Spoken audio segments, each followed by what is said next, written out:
Hello, friends, and welcome to episode 382 of the Juicebox Podcast. Today, my guest is Jeffrey Millman. Jeffrey is a PhD. He's a researcher, and he is working on some very interesting stuff regarding type 1 diabetes that I think you're going to enjoy hearing about. I reached to Jeffrey after reading an article online that started off by saying new technique efficiently converts human stem cells into insulin-producing cells. And I thought, well, that's interesting and seems like a leap.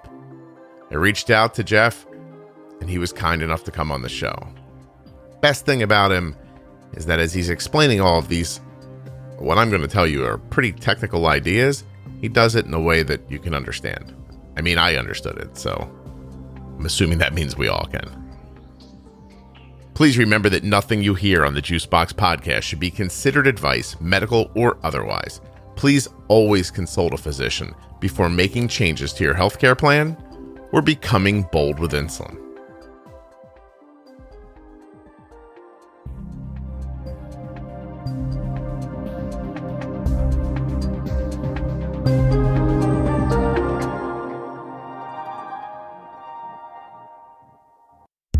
Today's episode of the Juicebox Podcast is sponsored by the Dexcom G6 continuous glucose monitor and the Omnipod tubeless insulin pump. You can get a free, no-obligation demo of the Omnipod sent directly to your house by going to myomnipod.com/juicebox and learn more about the Dexcom G6 continuous glucose monitor at dexcom.com/juicebox. When you use the Dexcom G6 like my daughter has been using forever now, you're going to see your blood sugar trends in real time. In what direction are they moving? And how fast are they moving in that direction? There's a huge difference between having a 95 blood sugar that is stable and a 95 blood sugar that is rising or falling. Rising blood sugars may need insulin. Falling blood sugars may need carbs. Steady blood sugars don't need anything. But with the finger stick, all you see is 95. But with the Dexcom, you see 95 and all the rest. The best thing is you can share that information. If you're an adult with type 1 diabetes and you want your wife, your mother, your sister to see that information, they can. They can follow it on their iPhone or Android phone. Actually, you could share that information with up to 10 people at a time. Imagine what a great thing that might be for your child away at school or your child up the street. Husband, wife, school nurse, anyone you want to see your information can see it. And no finger sticks. Come on. Dexcom.com/juicebox. Get in the game. The Omnipod tubeless insulin pump makes your life easier. You do not need to be injecting insulin all the time with a pen or a syringe. And if you already have a pump, but it's not the Omnipod doesn't have tubing. So you don't need to be connected to a controller or have to disconnect to shower, go for a run, play a sport, or take a swim. You can get that insulin the way you're meant to, 24/7. My daughter's been wearing an Omnipod tubeless insulin pump since she was 4 years old. She is 16 now. She's had an Omnipod on every day. It has been an absolute friend in this journey, as has the Dexcom. Omnipod would be thrilled to send you a free, no-obligation demo. Do that at myomnipod.com/juicebox. And of course, there are links in the show notes of this podcast player and at juiceboxpodcast.com to all of the sponsors. One last thing. Head over to t1dexchange.org/juicebox to take a very short survey, and that information will be collected anonymously. It's 100% HIPAA compliant, and it goes to making huge decisions that help people with type 1 diabetes every day. It is a selfless, easy thing you can do to help people with type 1, and you can also support the podcast when you do it. Dexcom, Omnipod, T1D Exchange, they're great sponsors, so check them out. Dexcom.com/juicebox, myomnipod.com/juicebox, t1dexchange.org/juicebox. I put the ads up front today so you can really settle in and focus on what Jeff is saying. It's pretty fascinating. As a matter of fact, It's astonishing. All right, let's get going.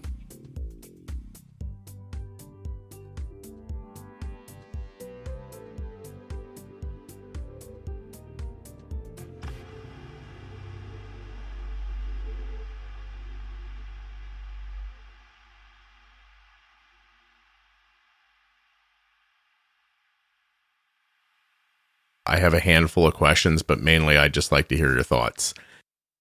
Yeah, I appreciate the invite. And one of the things that we try to do over here is to reach as wide of an audience as possible. And so I view this as a good opportunity to reach further into the type 1 diabetes audience.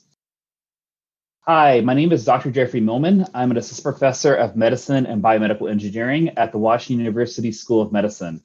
My lab uses stem cells for the study and treatment of diabetes, and I'm very happy to be here today. Oh, thank you so much for doing this. Okay. How do we do this? Am I calling you Jeff, Jeffrey, Dr. Millman? What do you like? I would say Jeff would probably be best. All right, Jeff. Well, I'm Scott. And I saw an article that was floating around in the news. Well, let me see if I can be more honest than that, Jeff. There's the thing that I think of as cure season, where everyone floats their research out as far as they can. I always assume they're looking for more funding, and it has this sort of unintended consequence of reaching newly diagnosed people who think that they've been diagnosed just 5 seconds before the cure was going to come. And so I always kind of pick through them to see what's interesting and what seems more like, what I just described. And yours seemed really interesting. And I just thought this seems rooted in real science. It seems like science that's available to us now that we understand, and that's why I reached out. I guess first, let me understand. What did you go to college for? What were you thinking of doing when you were becoming a student? Right. So I definitely didn't have diabetes research on my mind when I went into college. Even doing biomedical research was not a thought that had crossed my mind. I went to college and got a degree in chemical engineering. Actually, I came from a very poor and rural area in North Carolina that didn't have a very robust school system, and so I wasn't actually exposed to what biomedical research was, let alone what biology was. And so I went into college thinking I would just go and be an engineer, get a good paying job, raise a family and all that sort of good stuff. And actually during my time as a undergraduate doing chemical engineering, I became more and more exposed to the overall biomedical sciences. And I thought, well, that's pretty interesting. Maybe going and doing work that is actually helping people's health is more interesting than going and working at a chemical plant to go and make the latest and greatest in shampoos, for example, or at a petroleum plant, which is pretty typical for a chemical engineer. So I went on after my undergraduate work to complete a PhD, still in chemical engineering, but I sought out a laboratory that did some work with stem cells. And about halfway through my time during my PhD, mostly trying to catch up on the biology kind of classroom training that I hadn't received during my undergraduate degree, I received a unique opportunity that my lab received funding from the JDRF, which is one of the largest supporters of diabetes research in the world. And that set me on the course that I've been on ever since. So they awarded a grant to my lab that covered the last portion of my training during my PhD. And during that, I got exposure to diabetes, the needs that patients with diabetes have, and how stem cells could be helpful for them. Yeah. And so that prompted me after I got my PhD that I was looking at all the options that I had after that, and I was like, well, I really enjoyed doing the research, but scientifically the questions of how do you make a cell from a stem cell that can respond to sugar and secrete insulin. I thought that scientifically was very interesting. And I obviously then realized how major of a need that was for a lot of people. Yeah. And so after that, I switched my trajectory completely to stem cell biology for the context of coming up with a functional cure for diabetes. And that's led me to where I am today. That's cool. I want to ask you a question. I don't want to get too far off the path, though, but you went to MIT. So I was wondering how frustrating it was in high school to not be in a terrific school system. Is that something you felt as a kid? I didn't really understand my situation until I was much older. If you're kind of born and raised in a certain area, you don't really know what you're missing out on. Mm-hmm. And I was fortunate in that for the last 2 years of my high school, I was able to get into this statewide magnet school program. So I was actually able to, for the last 2 years of high school, leave my school district and go. It's a high school that's actually part of the UNC system. And so I got to live on campus there for free and get advanced coursework that I was not able to get during my pre-high school and first 2 years of high school in my the school district that I grew up in. And so that's really began to open my eyes to what the other possibilities were, though I didn't really get my head wrapped around biomedical sciences until I got into college. Yeah. But I would say going to that magnet school for high school was very important to me, because I don't know if I would have been necessarily receptive to the new knowledge out there about, what biomedical research actually was, if I hadn't received a stronger foundation that the second high school that I went to was able to afford me. So in hindsight, it's frustrating, but at the time I didn't really realize what my situation was. It is really interesting, isn't it, that you just don't know what you don't know. I'm, Exactly. By the way, imagining your entire family, that they must have Monday through Sunday T-shirts that say, my son went to MIT, my brother went to MIT. I would be wearing them constantly. To me, it's a very impressive thing. So, it's an amazing path to get from where you were to there and now doing this. So I wonder if you could tell me why stem cells are more interesting than other avenues for helping people who can't make insulin. I guess maybe I'll start off by saying that there is a functional cure for diabetes that is already out there, and that is cell replacement therapy.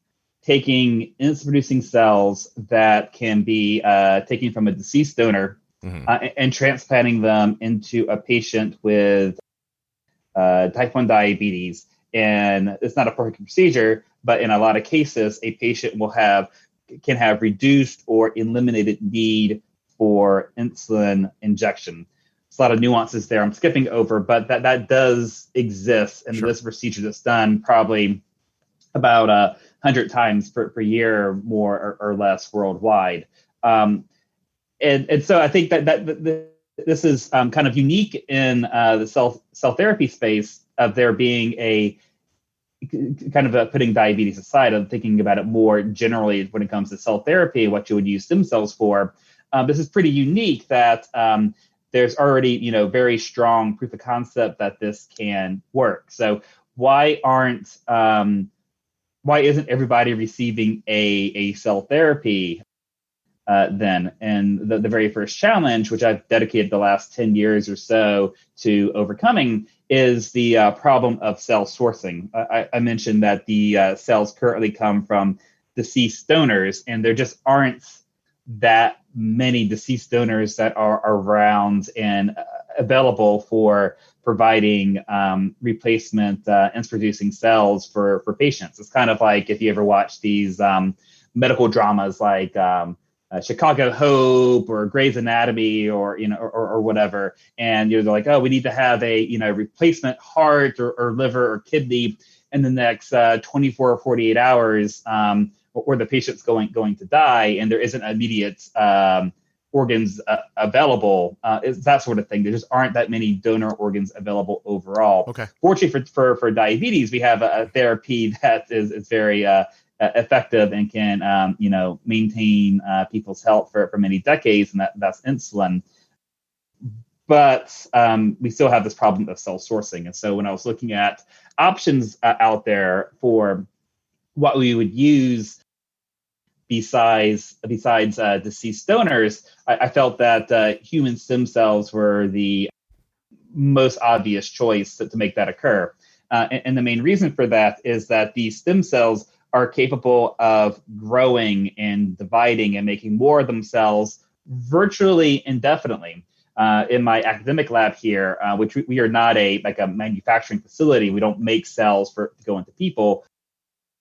So we're relatively small scale versus a company that would actually do this. But even in my relatively humble laboratory, we easily make several billions of cells every single week for our own studies here, and that would be enough for multiple people as well. So having the ability to make a virtually unlimited number of cells as your starting material is a clear advantage. And most cells can't do that. You can't just take introducing cells from the body and grow them up indefinitely. They just don't grow.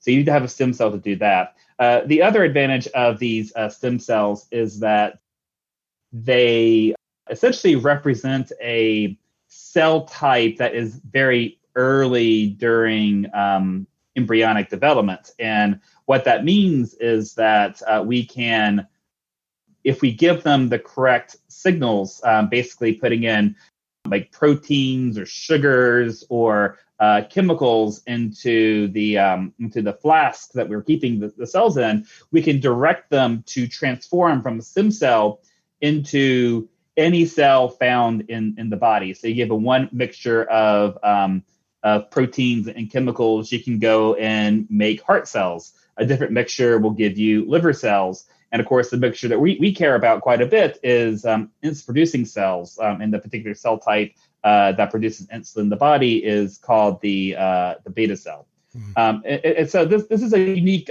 feature that isn't really replicated by any of the other options there. And we've been quite successful with it, I believe, with our preclinical modeling in diabetic mice. Let me just interject here and make sure that people understand they're listening. When you were talking about doing a transplant, that then infers that the patient needs anti-rejection meds. Is that right? Right. Yeah. And that's still a pretty major problem. Right. And so now you're basically exchanging type 1 diabetes for possibly cancer. Is that the concept of why that's not more widely considered, do you think? Immunosuppressant drugs can have a whole host of side effects. I'm not quite certain if cancer is one of them. Okay. It's possible, but the most obvious issues with that is that you're weakening a patient's immune system in order to make them so they don't reject the insulin-producing cells that are being transplanted into them, so they'll be more susceptible to infection or sepsis, for example. Yeah. And that's maybe where, so that's part of the reason as well why there are only a few procedures done each year, because the people who are receiving these insulin-producing cells from deceased donors, basically the sickest of the sickest. They have severe hypoglycemic unawareness. They've usually been hospitalized multiple times because of that. Other organ failures too. Sorry? Other organ failures as well. Sometimes it's severe complications in addition to that. Though I think one of the more scary things, what I've spoken to patients in the past, and you probably know better about this than I do, is the issues of loss of eyesight, but also hypoglycemic unawareness, this fear that you might just go to sleep and not wake up. Yeah.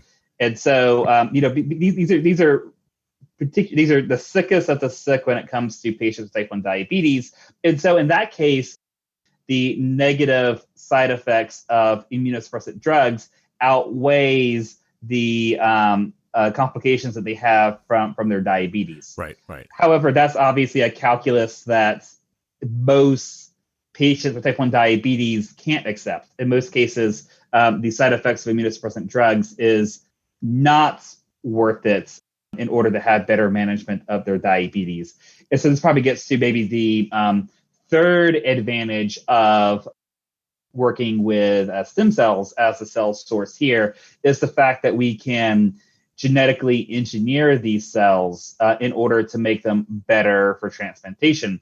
And kind of one of the newer areas that my lab has gotten into in the recent year is to genetically engineer the cells so that you do not need to give the patients immunosuppressant drugs anymore. That's amazing. You basically change what signals the insulin-producing cells are giving to the immune system to trick the immune system into thinking the cells should be there and are not from an actual donor. That's magic, Jeff. That's absolutely amazing to hear. It's astonishing to hear someone say that I tell the cell to give off a signal that makes the immune. I mean, that's crazy, man. Like, you're brilliant. How did you? Thank God you're not making shampoo. Although I bet my hair would be amazing if you were. Yeah, your hair would probably be great. Maybe some stem cells could help you out with that. But no, and the analogy I give here is that, the sentences I just said, a few years ago were like legitimate science fiction. Mm-hmm. Being able to do this in a realistic way was simply not possible even a few years ago. It was an idea people had, but the technology wasn't there, both on the stem cell technology side, but also the genetic engineering side, in order to be able to do that at all meaningfully. And only really in the last, I would say, year or so have both the genetic engineering capabilities and the stem cell technology gotten to the point that we realize that we can do this now. It's no longer, 5 years ago, it was definitely science fiction. I'm like, oh, that'd be nice to do. But a year ago, we realized that, we can do this now and, overcome one of the major challenges of a cell therapy for patients with diabetes. So this may be one of the fun aspects of my job here as a faculty member is that, we had the flexibility to, start pushing the envelope and going beyond, transforming things that are science fiction into something that's reality and hopefully eventually a therapy that can help the millions of people that could benefit from it. And tell me how you go about testing this. It's on lab mice, is that correct? Right. So to test out how effective our cells are in terms of as a potential therapy, we take lab mice, we give them a compound that is able to destroy the mouse's own insulin-producing cells. So we give the mice diabetes by, basically killing off their own cells. And then we do a transplantation into these mice to see, are we able to first reverse diabetes in these mice? And can we do it rapidly? And then the second question is, how long are we able to keep that diabetes cure?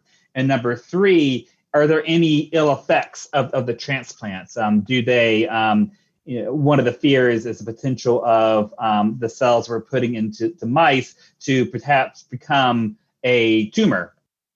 And so we go and we look for any signs of tumor formation or, any other sort of biochemical changes in the blood chemistry of the bowels that would be indicative of major health problems. And really only this year, with our recent scientific publications, have we been able to answer positively to all of those questions simultaneously. The cells that we have now are able to virtually instantaneously reverse diabetes in these mice. It takes about a week or so because we have the blood vessels grow into the cells we're putting into the mice. But after that, the diabetes has been reversed. The diabetes reversal lasts for the lifetime of the mice, which is about a year. And then there has been no signs of any health problems associated with the transplant. The blood chemistry looks good. And there's no signs of tumor formation. And we've done this a lot of times now. I think the total number of mice that we have transplanted with our latest version of the technology is over 100. And so far, we have a 100% success rate when it comes to curing diabetes and a 100% safety rating when it comes to the mice that we have transplanted. What's the next step after a mouse? Unless, by the way, Jeff, and I'm just thinking out loud here, what if you found a way to turn a person with diabetes into a mouse and then gave them the stem cells, then turned them back into a person? I think really that maybe is what you should be looking into. But just in case that's not possible, what do you do after you've proven it out over and over again in a lab mouse? Do you move on to a larger animal, something that's more closely related to people? I don't know. What's the process? Well, I think also we have to keep in mind how important the diabetic mouse community is to us, and maybe they should be the priority first. I'm just kidding with you, of course. So, actually, you asked a very hard question, and I've actually been in a lot of discussions, and there have been a lot of people who are, experts in the field that give very different answers to the question that you just proposed. There's an argument to be made that having great success with a mouse model of diabetes is sufficient, and that we shouldn't waste any more time trying to make larger animals work with the technology, and instead should just go straight into a phase 1 clinical trial. And I think there's a lot of merits to that. There's also an argument to be made that a large animal like a non-human primate or a pig has a physiology that is more similar to a person than what a mouse is, in that showing preclinical success in one of those models is a necessary stepping stone when it comes from going to where we're at right now with great cure rates in mice before we put it into a person. And so I personally am kind of stuck between these two positions, and I think a lot of it depends on sort of your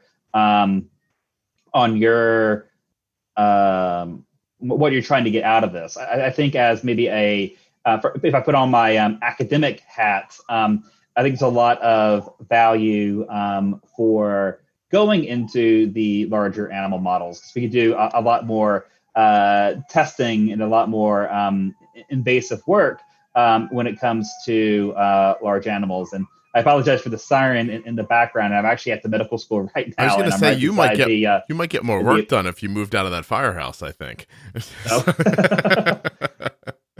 Well, the Dalmatians are very nice to keep up lab morale. Maybe you can give them diabetes and then see if you can fix it.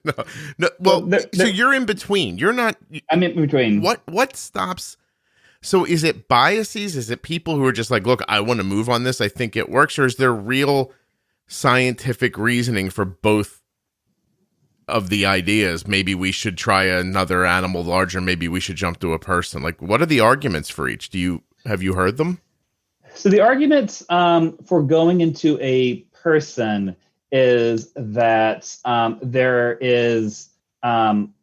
mice are as good as a large animal in terms of guaranteeing the safety of a person. In fact, there's an argument he made that mice are a better safety model than what a pig or a non-human primate is, because of some of the special genetic mice that we have. They allow for health issues to be easier to detect than what you would see inside of a large animal. So the argument for going to people would be that mice are as good, if not better, than large animals to ensure safety of a person. And so if we already have all the data proving the safety of the product before going into a person, we might as well go into a person to, number one, help to accelerate translation of this over to a cure. And number two, the effectiveness of the treatment in a person is going to be more meaningful than the effectiveness of a treatment in any animal model, because obviously we care about how it works in a person a lot more than we care about a monkey or a pig or a mouse or a Dalmatian. So that's the argument for doing it. The argument for doing it in a large animal is that we can, we don't have to go through as much regulatory hurdles, basically, to go and get answers in terms of effectiveness inside once transplanted into a large animal model. There isn't a FDA clinical trials when it comes to large animals. There are regulations for it. We can't go about it willy-nilly, and there's ethics to consider. But those are similar to what we already do with the mice. So we'd be able to, if we decided to do large animal work today, we would probably be able to, assuming we didn't have the program going right now, we would be able to realistically do this in probably 2 or 3 months, as opposed to if we decided we wanted to go into a person today, assuming the FDA didn't require the large animal intermediate, and I don't know the answer to that right now, it would probably take 2 years to go into a person. Well, I have questions around this because I'm always fascinated that as people, we see things as either or. It's always one or the other. Why not both? Why not move forward on both of them at the same time and then abandon the one that doesn't end up being needed? Like, and are there any, I don't know what the word I'm looking for is, but does the FDA ever make allowances for people in situations that are dire? And couldn't you find a person in their 60s who's had type 1 diabetes their whole life who is really at the end of their health rope and just say, this is reasonable to try with them? Do you know what I mean? Like, when does common sense jump into this? Right. And I think the way you phrased the question at the beginning, it kind of matches what the way that I view this, is maybe the flexibility of being a academic working in this space, that I try to do what I can in order to, in terms of like developing new technologies and giving advice to people to help companies go into clinical trials as fast as possible. But in the meantime, we do our own academic research here, and I'm not doing academic research on people. And so we have already done some large animal transplantations as part of our academic mission here. So essentially, kind of in terms of like me personally, when it comes to being in the field, I'm kind of able to play both sides, if you will, with having a academic program that uses large animal models of diabetes, while also trying to help companies that may be wanting to bypass that and go into a clinical trial.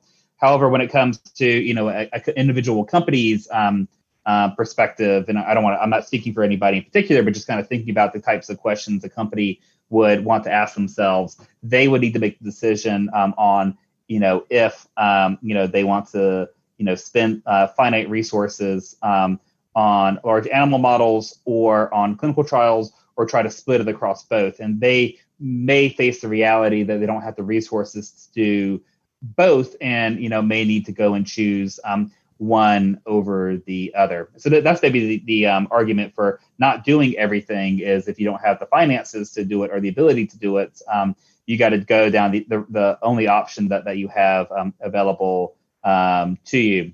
So you made reference to kind of an emergency clearance type of decree. I don't know what the exact terminology is for it from the FDA.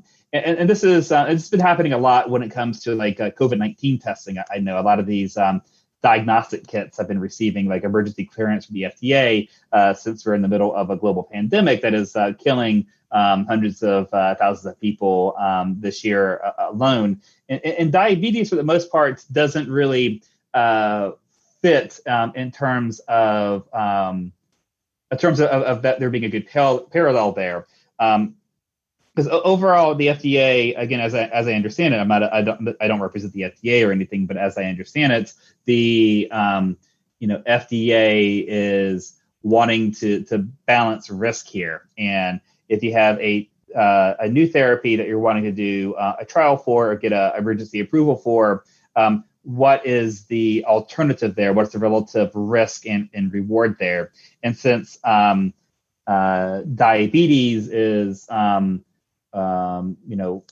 it is controlled to at least a certain degree by insulin or insulin sensitizers, oftentimes there isn't I could imagine the FDA looking at that and thinking that there is not a justification for a kind of an emergency clearance or emergency clinical trials when it comes to a cell therapy. Yeah. With that said, there could be maybe some subpopulations of patients for which that could be an argument for, I could imagine. And I'm just kind of spitballing here a little bit, but there are kind of going outside of type 1 diabetes, there are certain rare genetic forms of diabetes, so-called like MODIs or neonatal diabetes or Wolfram syndrome or cystic fibrosis-induced diabetes, that maybe some of those cases could fall into that. That'd be one possibility going forward with it. Right. Yeah. Just that somewhere the imperative lies that it's worth the risk in taking the leap. And by the way, like I'm obviously not a historian on this, but don't most of our major advancements fit into a mold like that? Like just something that had to be done and we did it and it worked. So we kept going. I'm not a medical historian as well, so I don't know if I could really speak about that. It just makes sense. Listen, maybe I'm writing science fiction too, but it just makes sense that, there's somebody out there who's in a dire enough situation that be like, hey, give me the mouse thing and let me see what happens. And if it doesn't go well, it doesn't go well, but I didn't have much to lose to begin with. And, you just would think that was, I don't know, Jeff, maybe we let prisoners with type 1 out for doing it. There's got to be a way is what I'm saying. There's got to be somebody who would be willing to take the risk because the risk would be reasonable for them. You mentioned the prisoner thing. I don't know if you're aware. I'm not a medical historian, but I do know a little bit when it comes to prisoners, when it comes to what we call human subjects research. There's actually been a bit of an issue in the past in this country on kind of compelling prisoners to engage in human subjects research. I don't know that there's necessarily proper clinical trials, but there's actually a lot of, it becomes an issue of like having the ability to properly consent to things. And if you're a prisoner and you're given, you're kind of maybe can feel compelled to do things that are against your self-interest because of the imbalanced power dynamic. And so actually, if you want to do any research with human subjects and you want to do it with prisoners, there's actually a lot of additional regulations involved in doing that because of the inherent disproportionate power dynamic that occurs when you're dealing with a prisoner. To the point that I don't think there actually is much work, if any, done with prisoners because of what's happened in the past. It's funny. I was just reaching in my mind for someone who would be in a dire enough situation. Like I wasn't saying to like knock 3 months off of a larceny run. I was talking, I was talking more about like, I'm going to spend my life in prison.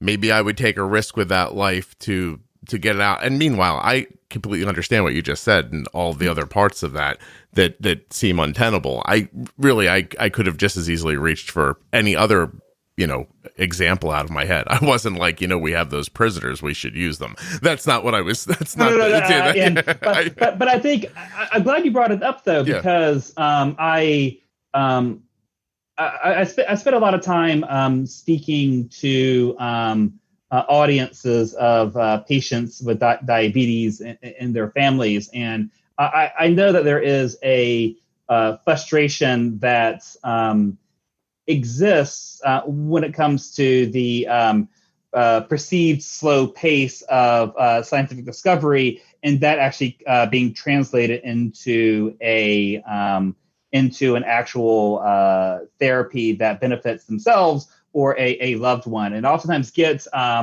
very direct questions about like, why is this true? Like, you can already do some amazing stuff with mice. Like, why aren't we just putting it into people right now? And it's a very reasonable question, and the frustration behind the question, I think, is very reasonable. But I think the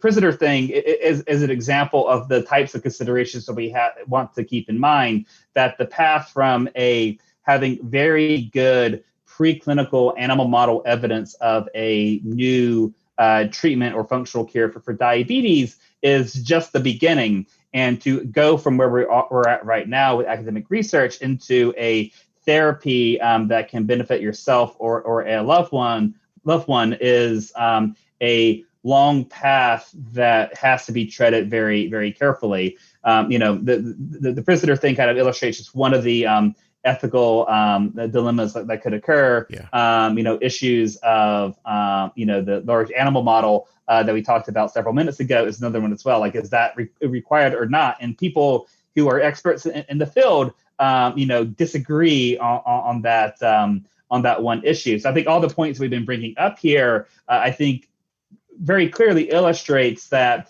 it's not a straight and easy and direct line going from where we are to where we want to be, that there is, a lot of care that needs to be taken in order to do this correctly. Otherwise, we're going to end up, taking even longer to translate this cure to help people in the long term, and could potentially hurt some people along the way if we're not very careful in how we're doing this. And we don't want for that to occur.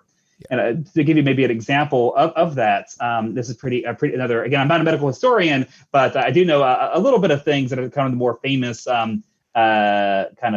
case studies that are out there. So in the 90s, there was a lot of hope and hype for gene therapy to cure a lot of diseases. We were getting better at genetic engineering technologies at the time. Of course, now we're a lot better, but the 90s is really where a lot of the stuff started to happen.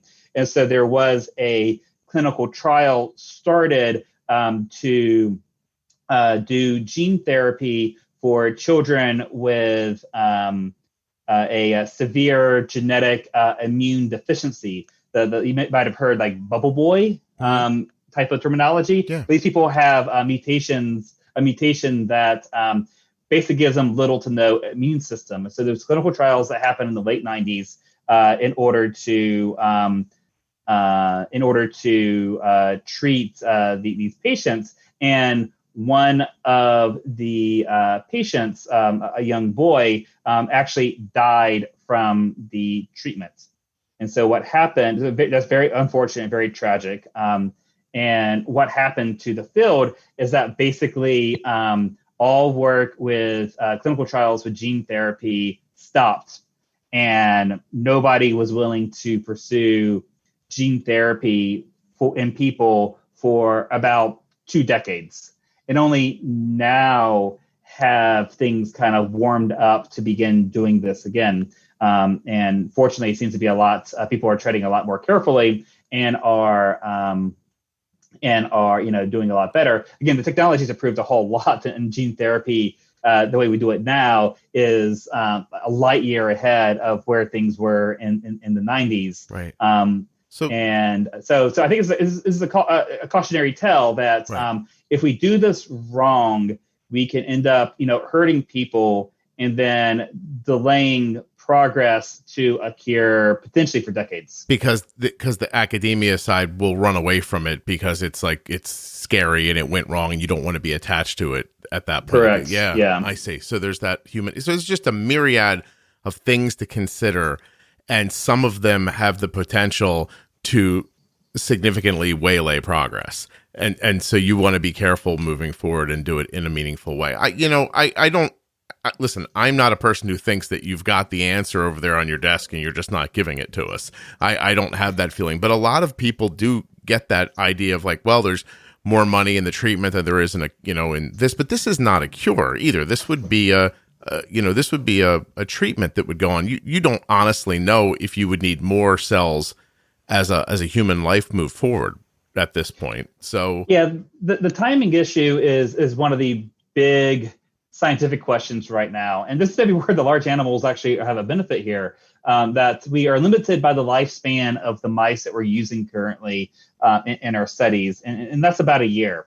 And so we know for a year, for the lifetime of the mice, the cells seem to function perfectly fine until the mouse dies due to old age. And so we don't know if that means that at like 1 year, 1 day in a person, all of a sudden the transplant doesn't work anymore, and then the patient would need a dosing, or if those are going to last for years and years and years, or decades, or for the lifetime of the actual patient. Right. But I do think that even kind of in the worst case scenario here, if the cells end up only working for a year or so, which I just intuitively, I think that's not going to be the case. But assuming that's true, I suspect that many people would choose a dosage of cells every year or so over what they have to do every single day. Again, I'm not, I'm coming from this from an outsider's perspective. I am not diabetic, and I don't have any family members who are diabetic as well. But I spend a lot of time, because I think it's very important to keep the eye on the prize here. So I spend a lot of time speaking with patients to understand their stories and their motivations there, so that I have that in mind while I'm conducting my academic research here. Yeah. And from my discussions with everybody, and again, I think you know this a lot better than I do, that I think that most people would accept a once-a-year treatment over what they have to do right now. Well, yeah, I think for my daughter, I would definitely want that, and I believe she would too, as I'm speaking for her. But and what are we talking about? Do you know how we're talking about the implantation? Is it just a large needle like thing? How would you get the cells where they need to go? I guess how does it work with the mice? That's another question. Yeah. Yeah. So the way we currently do it in mice is not the way that we would do it in people. One of the problems with mice is that everything is itty bitty, and we don't necessarily have like cutting edge microsurgery equipment in my lab. Mm-hmm. Literally, it's like me sitting there with the mice. I still do the surgeries for my lab. It's like the only real thing that me as the director of the lab, still actually doing the lab. But it's literally me over a mouse, putting the cells into the mouse. And so we actually currently in the mice transplant them into the kidney, because for practical reasons, not for translation reasons. Okay. But for people, we would need to figure out the best location to do this. And the complication there is basically the amount of blood that is available. One of the great things about insulin-producing cells is that they don't actually need to be in the pancreas or native organ in order to do their job. If they have enough blood flow, they're able to sense the sugar levels in the blood and deliver insulin into the bloodstream. So that's the only real requirement there. But not every area in your body has the same amount of blood available for the insulin-producing cells to do their job. And so a lot of people are hoping just to be able to put the cells just underneath the skin or maybe into a muscle, so kind of a needle injection type of thing. Mm-hmm. And that's looking promising now. It's kind of hard to do that just with like naked cells into the spaces because of the relatively low density of blood vessels there. But there's been a lot of work done with various types of biomaterials that can help to promote an increase in blood vessel formation there in order to enable, so you basically kind of create like a little pocket underneath your skin or in your muscle that is supportive of the insulin-producing cells to do their job by providing them with enough insulin. Alternatively, you could put them into a different organ. people don't want to do it in the kidney because of a lot of people with diabetes having kidney issues. So what's actually done clinically right now is to inject them into the liver. So that is highly vascularized as an organ. And also most of the work that insulin does in your body actually occurs in the liver. And so having the insulin being delivered directly into the liver is good from a physiology perspective. That's really incredibly interesting. I'm having a lot of fun talking to you about stuff that I thought I wasn't going to understand, but I am understanding. I want you to know that over the years, I have many opportunities to talk to people who are in similar positions to yours, but I never felt like what they were doing had a real chance. And you talked earlier about how things have sped up so much recently, and I just wondered if we could detour for a half a second. What made that leap? Is it like the advent of supercomputers? Are there how did we speed up like this? I wish we could figure this out with supercomputers, because that'd probably be a lot less work and a lot less pipetting on my team's end in order to do this. So really the watershed moment here occurred actually before I became a faculty member here at WashU. So after I got my PhD from MIT, I decided I wanted to do diabetes research. I actually did a what's called a postdoctoral fellowship, which is basically your time between getting your PhD and becoming a faculty member. So I actually did that down the street from MIT at Harvard University in a famous diabetes lab over there.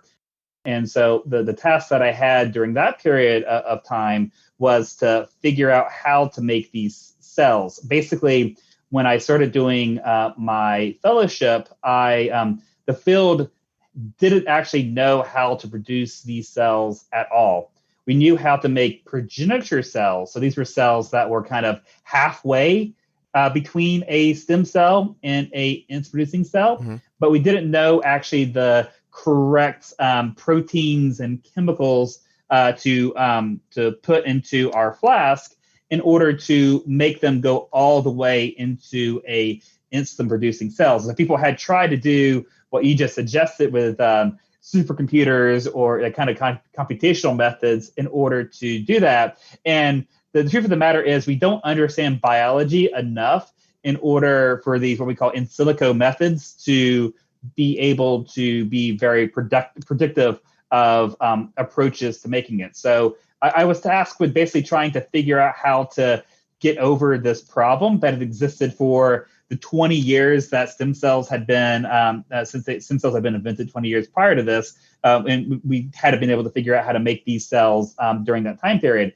And so essentially the trick was to read a lot of papers that were describing how this occurs naturally in embryos. So this is mostly like, how do you get cells in fruit flies or fish or mice? Since those are the what we call model organisms that we use to try to understand how a embryo develops naturally.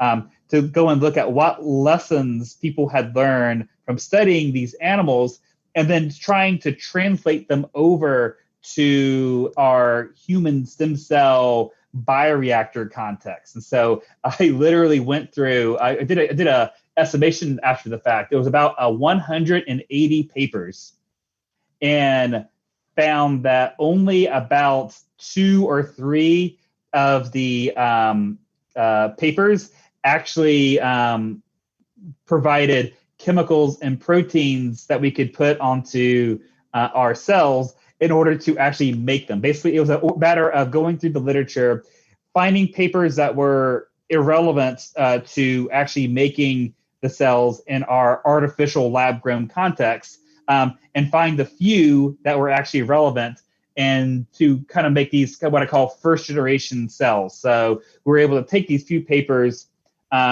figure out the compounds from it, and be the first to make insulin-producing cells that were capable of controlling diabetes in mice. And once we were able to know that it was, first of all, possible with existing technology, and knew some of the specific compounds for how to do that, it became a question of being the first to do it, to taking these cells that were very immature still, but were definitely the correct cell types that we wanted to make there and optimize. And so that's optimization, is taking something and making it better, is infinitely easier than going from nothing to being the first to create something. Yeah. And so that's really the watershed moment, that we went from not being able to do this for 20 years to then, over the course of then figuring out how to do the first generation of this, and then go for the next 5 years after that into a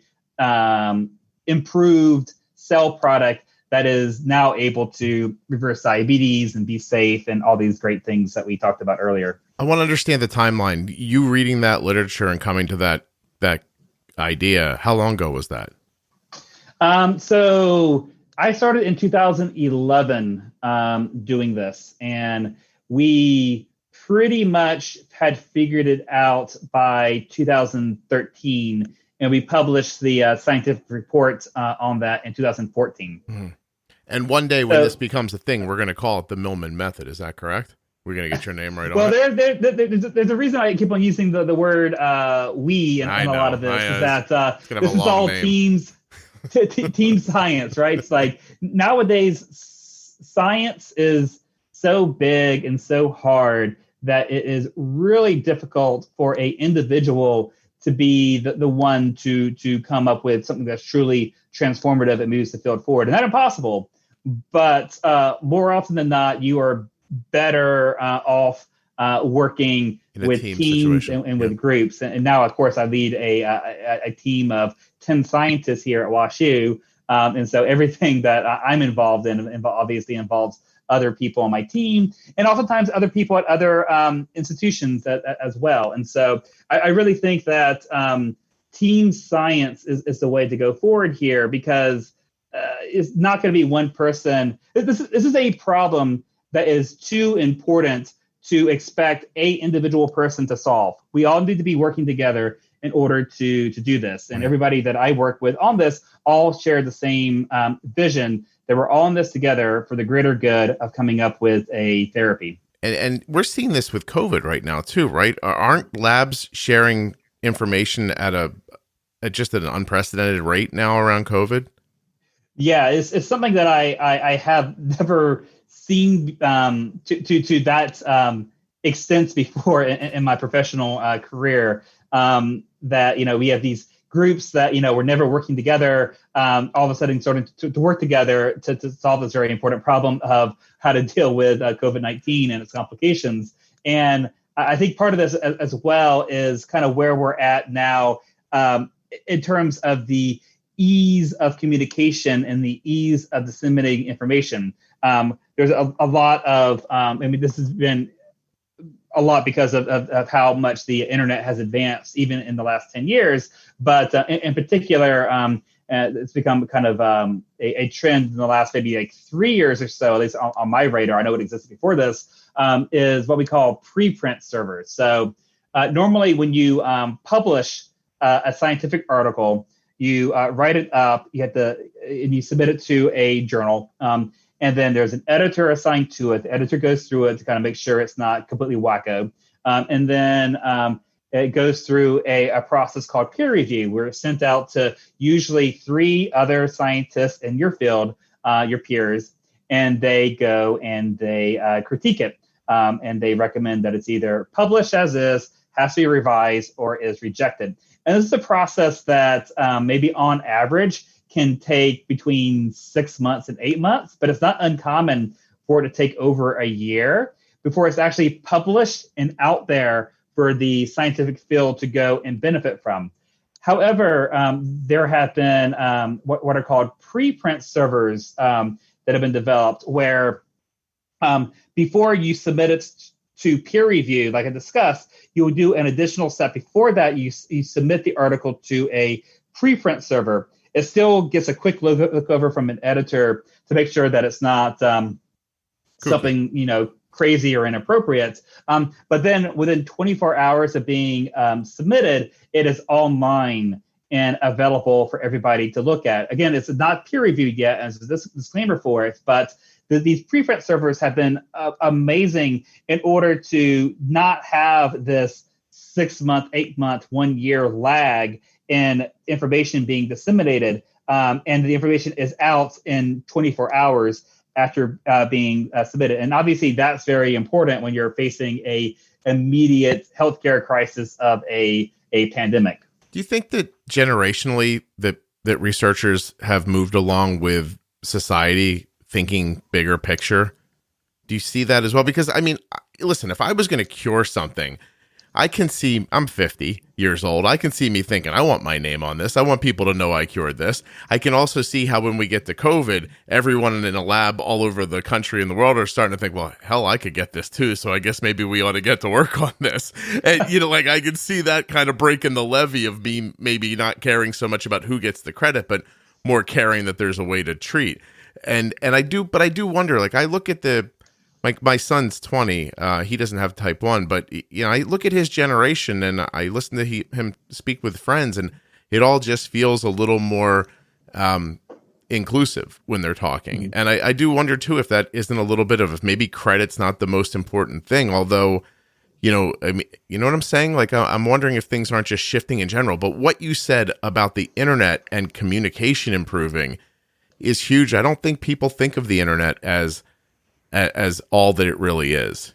I think they think of it as making their Xbox work or, being able to send an email. But it's really fascinating, Jeff. I'm thrilled you came on. Let me ask you the question first. Do you think that that the scientific community is moving along with maybe the social world? I think there's definitely parallels there. And I definitely would say overall, younger and newer faculty tend to use the preprint servers and the early rapid dissemination of information more than senior investigators. I'm not certain how much of that is kind of a different inherent kind of technological aptitudes of younger people and older people overall, or if there's maybe a mentality when it comes to credits. But there, I guess that is maybe an important thing to acknowledge that one of the things that scientists like myself have to balance is that we all come into it with kind of altruistic views of wanting to benefit people, and in this case people with diabetes is something that's very, very important to me. So we come up with these altruistic views. But there is a kind of a reality that a scientist needs to face of, being able to have a career and maintain a laboratory.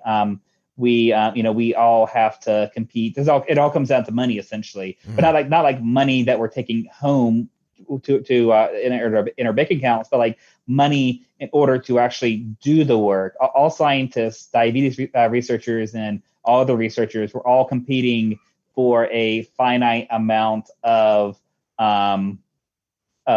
research funding that is out there. And thankfully, we have foundation support from like JDRF and American Diabetes Association to allow for there to be more money focused on diabetes than there would be otherwise if we're just relying on federal money like from the National Institutes of Health.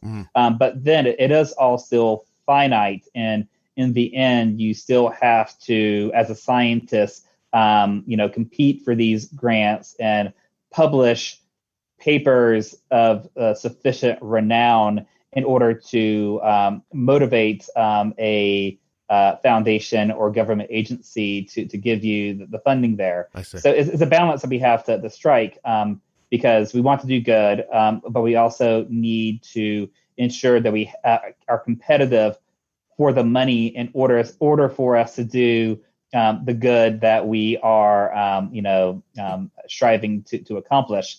And so when I talk to my trainees in my laboratory about this, I oftentimes will purposely point out that I am thinking about the discussion one way or another. I'm like, okay, we're talking about this right now in terms of what is the best stuff we can be doing in order to lessen human suffering or improve patient health.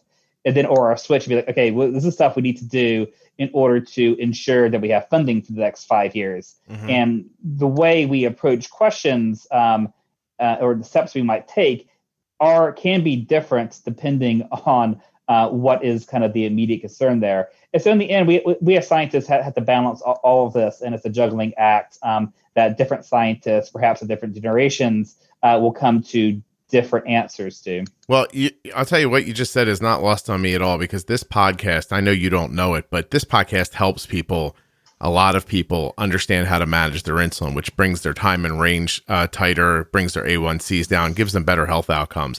And it's a full-time job making this podcast. So I take ads on the podcast.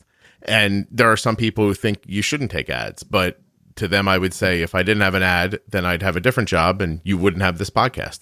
So, at some point you gotta eat, right? You're not rolling around St. Louis in a Lambo, I don't imagine, Jeff, right? When you say you need that money, you need it for equipment, lab space, materials, and quality people, right? Like, I imagine someone Correct. who knows what they're doing costs more than someone who doesn't know what they're doing.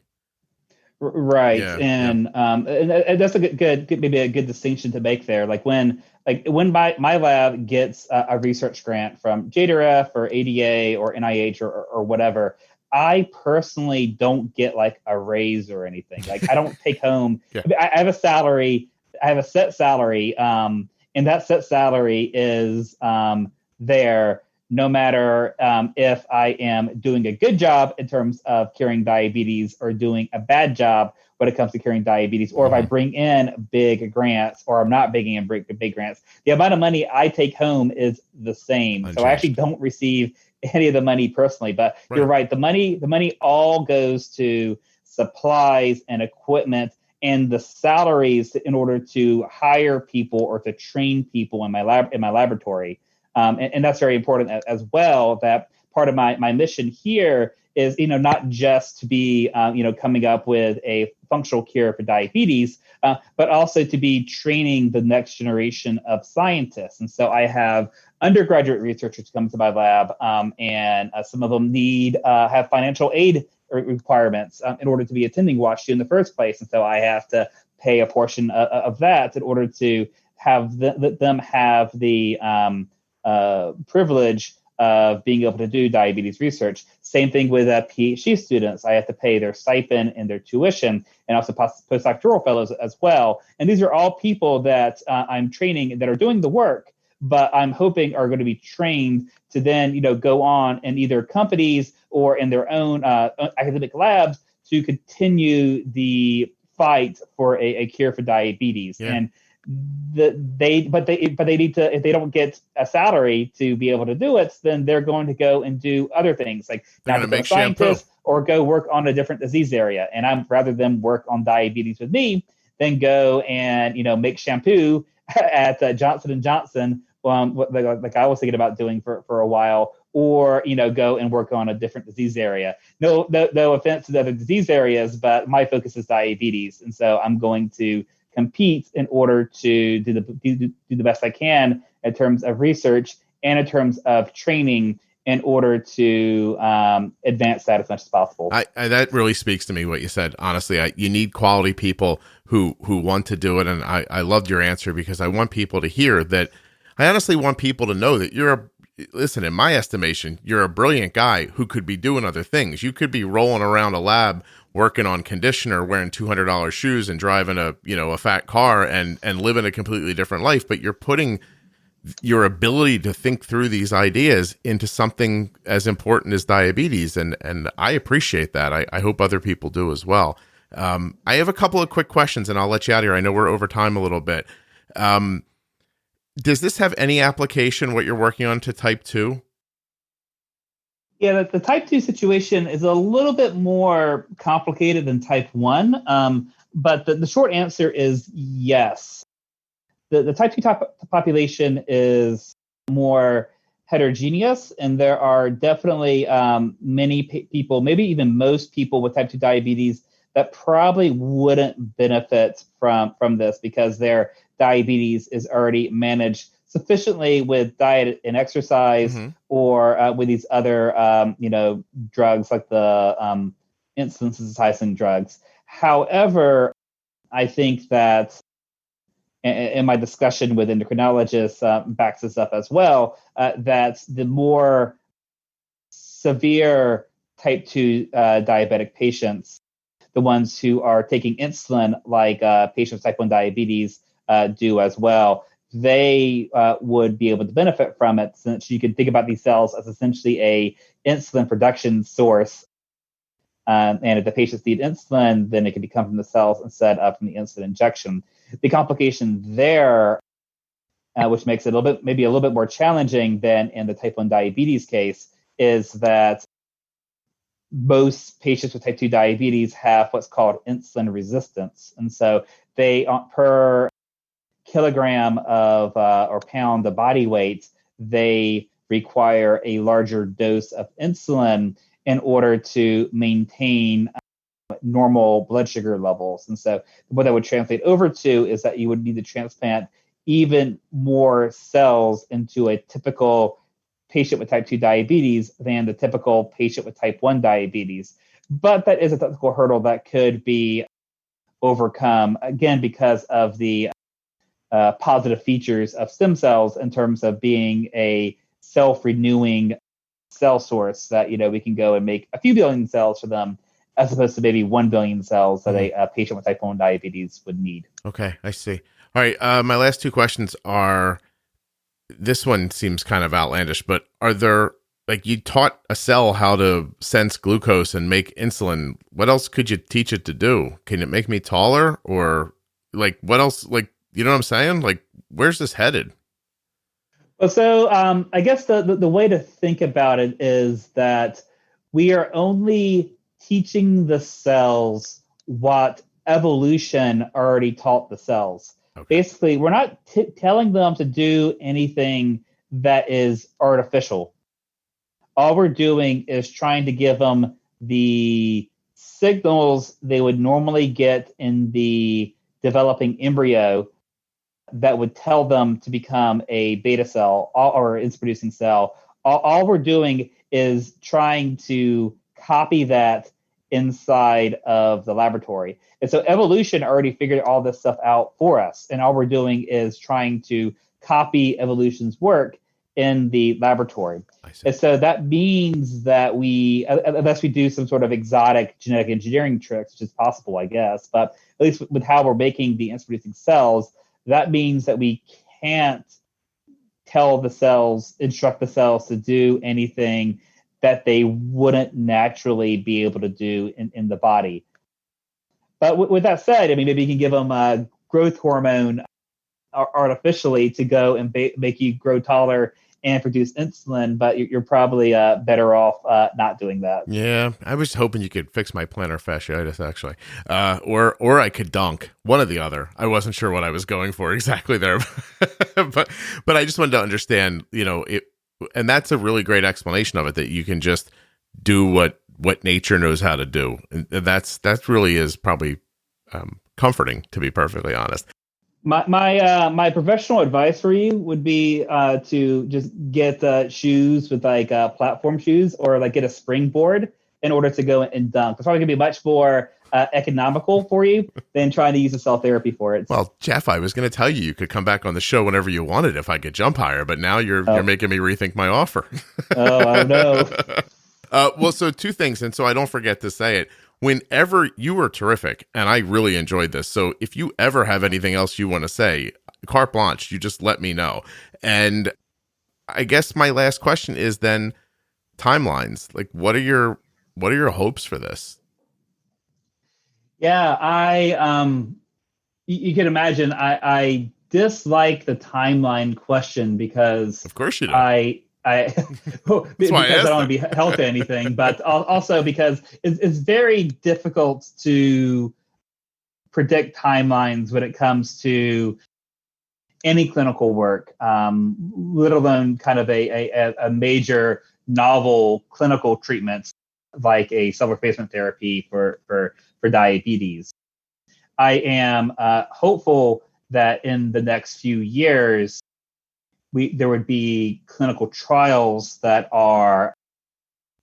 could be initiated. And we have been in discussions with a lot of partners in order to make that happen. And that does seem to be very realistic. So I feel pretty good about in the next few years, clinical trials could begin.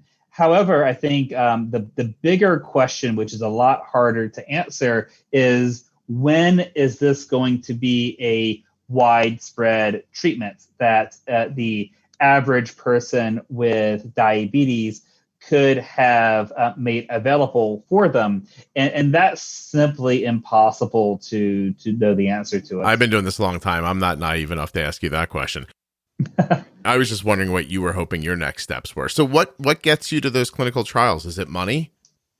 Money, yeah. It comes down all to money, and that's both in terms of advancing our technology, but also just doing the necessary steps to translate our kind of, you want to call it a research grade process into an actual clinical grade process. And it all comes down to dollars and cents there. Is it better?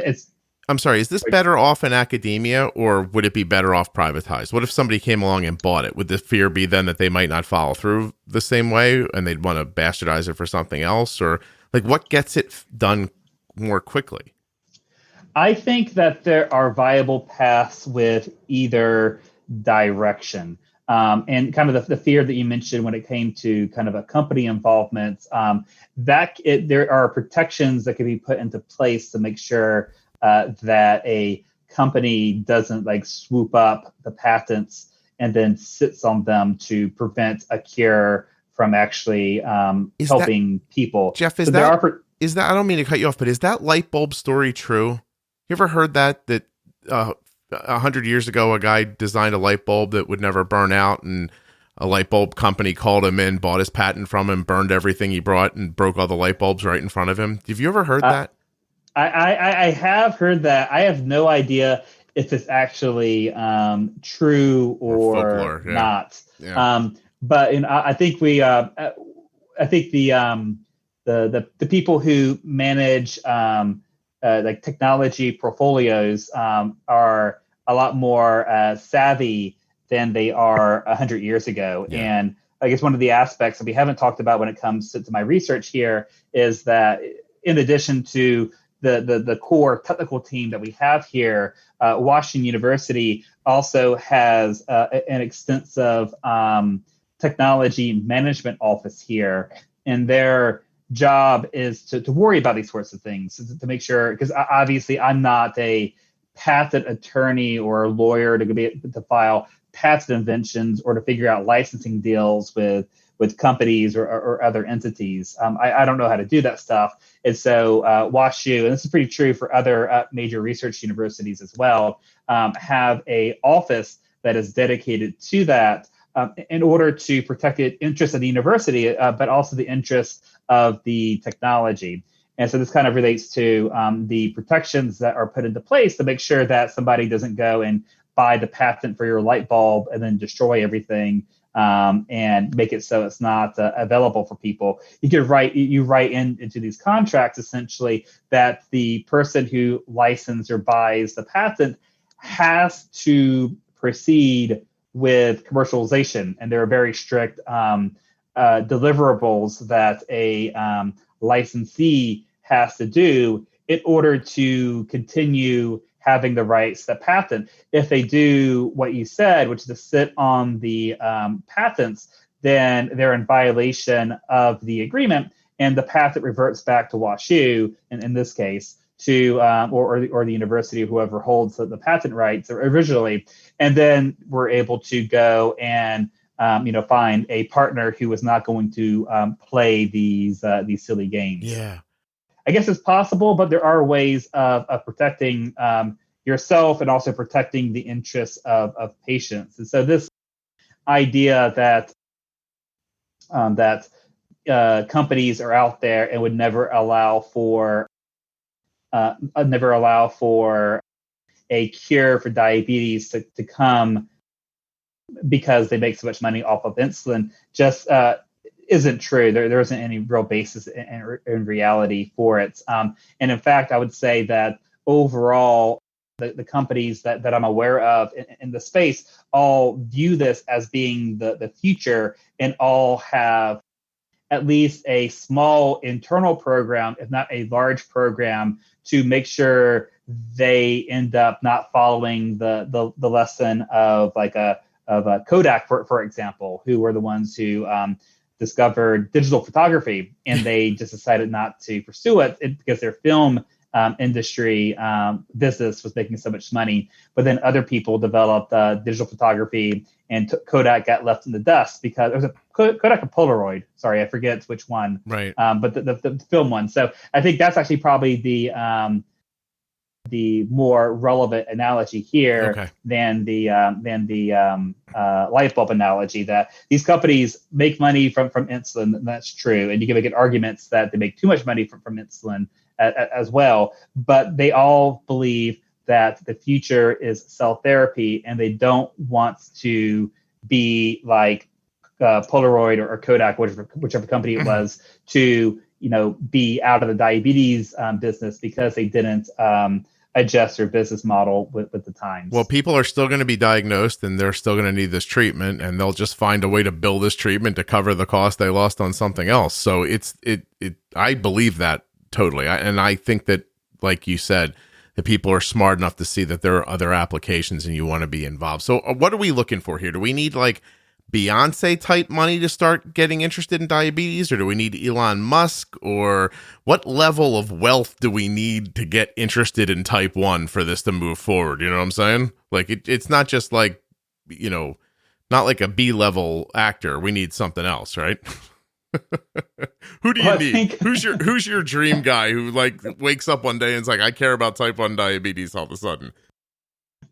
I don't know that I have a good answer to that. I think that's going to be a little bit beyond my pay grade. All right, I'm going Elon Musk. But so Elon Musk, going and sending, being the first private company to send astronauts into space, and sending that rocket with his car to Mars. I'm sure that I'm going to guess the amount of money that went into that would be a good amount of money to would help you out. Type 1 diabetes. That would definitely help out quite a bit. Though, of course, what he's doing with this company is very very valuable as well. So I don't have a good number for you, but I can tell you that the number one limiting factor towards progression for a cure, it all comes down to money and the limited amount of money that's there, and especially in the world of COVID-19, where there's a lot less money to go around, both because a lot of money is being redirected to COVID-19, again, which is a very important thing, but also like foundations overall are raising less money, and the economy has slowed down a whole lot, so there's less money available overall. And a lot of the traditional diabetes foundations that have been very supportive in the past have had to really clamp down in terms of the amount of money they're giving out right now, because their fundraising has been so small this year versus years past. And so it's unfortunate that it does seem that COVID-19 is making it so that we're already in a bad situation where there wasn't enough money for diabetes research, and now there is even less money for diabetes research. All right. So I think, what we need to do is whatever that powder is you give the mice that makes their pancreas stop working, we got to slip some of that into like Joe Rogan's coffee or something like that. I think this is the way to get to this. I'm obviously joking. I don't think I would support that. No, I don't either. I'm just being flippant. Not on the record, at least. Yeah.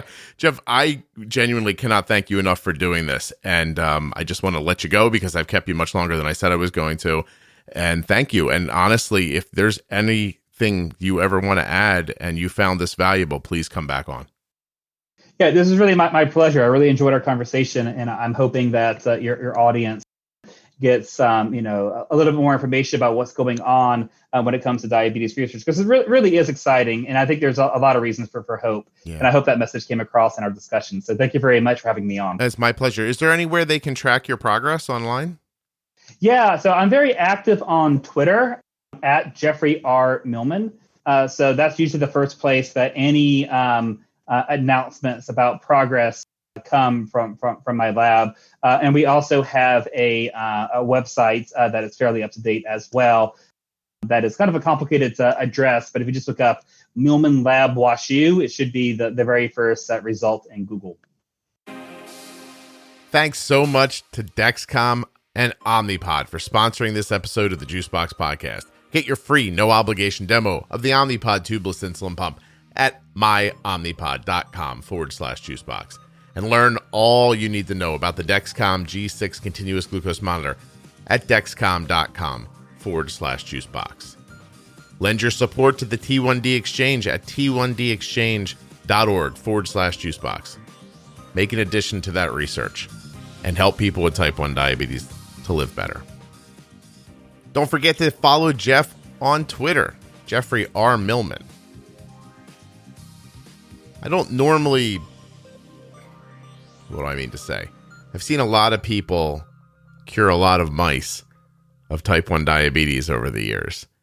This just felt new, a little different to me. And I thought it was well worth understanding the process that got Jeff and his group to where they are right now. I hope you found it interesting as well. I also really thought it was interesting to hear more about, some of the financial support that research needs and how difficult it is to get, and the, considerations behind, do you want to get a regular company involved in this, or do you want to keep it academic? I liked finding out more about, the corners of those stories. I really appreciate what Jeff did today. I thought he was a great shepherd of the information, did a really good job of explaining it without over-promising or, hyping it beyond what it was. I hope you enjoyed it as well. Thanks so much for listening to the Juicebox Podcast, for sharing the show. There's a couple of great new reviews up on Apple Podcasts in the US and Canada and a couple of other places. I appreciate all you guys taking the time. And thanks again for sharing the show. Just the other day, the show had its most popular downloaded/streamed day in the history of the show. And it was 25% greater than the last most popular day. And as a matter of fact, over the last 4 months, the show has bested its downloads every month. It's really growing. That is definitely because of you guys. And I really appreciate it. Last thing, if you're interested in a private Facebook group for the listeners of the show, one of those exists. Just head over to Facebook and search for Juicebox Podcast. It'll pop up, Juicebox Podcast, type 1 diabetes. That's a private Facebook group. You'll have to answer a couple of easy questions to, prove you're a human being. And then once you're in, you're going to see what is now 5,500 users. 4,000 of them are active every day. It's an amazing Facebook group. Maybe one of the biggest anomalies in the world. Might be more of a crazy thing, this Facebook group, than telling a cell to make insulin. And by that, I mean people are actually nice on Facebook and helpful and thoughtful and not all full of ego and not always trying to prove people wrong. It's an uncommon Facebook group that I think you might like. And if you think you can make an addition to it, please jump in. If you're not looking for that much activity, but you want to keep up with the podcast on Facebook, there's also a Bold with Insulin public group. And if you're more of an Instagram person, you're looking for @Juicebox Podcast. Also, if you're looking for the Diabetes Pro Tip episodes to listen to again or share with a friend, and you're finding it difficult to dig them out of, the many, many episodes that are there in your podcast app, I've put them all at diabetesprotip.com. And of course, if you have a great diabetes practitioner or you're looking for one, check out juiceboxdocs.com. Give a penny, take a penny kind of an idea. You can leave your great endo for someone else or take someone else's and give them a try.